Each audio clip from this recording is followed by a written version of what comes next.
আজান দিচ্ছে, ফজরের মসজিদে ডাকতেছে, আয় আসসালাতু খায়রুম মিনান নাওম। তুই মসজিদে আসলি না। আল্লাহ বলেন, বান্দা আমি তোরে জোহরে ডাকলাম, আয় আয়। বান্দা তুই জোহরে মসজিদে হাজিরা দিলি না। আমি আল্লাহ বেজার হই না, আমি আল্লাহ রাগ করিয়া পানিও বন্ধ করি নাই, বাতাসও বন্ধ করি নাই।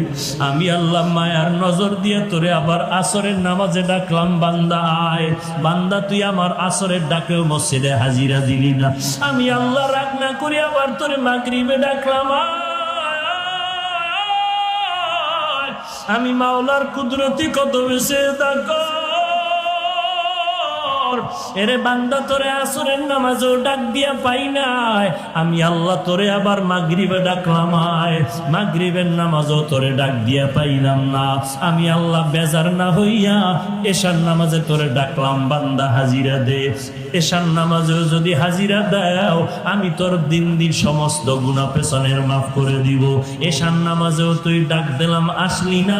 আমি আল্লাহ তোরে আজকের মাহফিলের ময়দানে হাজির হয়ে গেছো, কোরআনের বাগানে আসু। আজকে তুই এই ময়দানে আসার পরও যদি তওবা করো, ও আল্লাহ আর জীবনে গুনাহ করব না, তোমার বিরোধিতা করব না। আল্লাহ বলেন, বান্দা তুই দুই ফোঁটা চোখের পানি যদি ছেড়ে দাও, ময়দানের পয়গম্বর বলতেছেন, গাভীর ওলান থেকে দুধ বের করে গাভীর ওলানে দুধ আবার নতুন করে ঢুকানো যেমন সম্ভব না, জাহান্নামের আযাবের ভয়ে যদি কান্না করে চোখের পানিটা ফেলে দাও, তোর মতো বান্দাকে আর জাহান্নামে দেওয়াও সম্ভব না।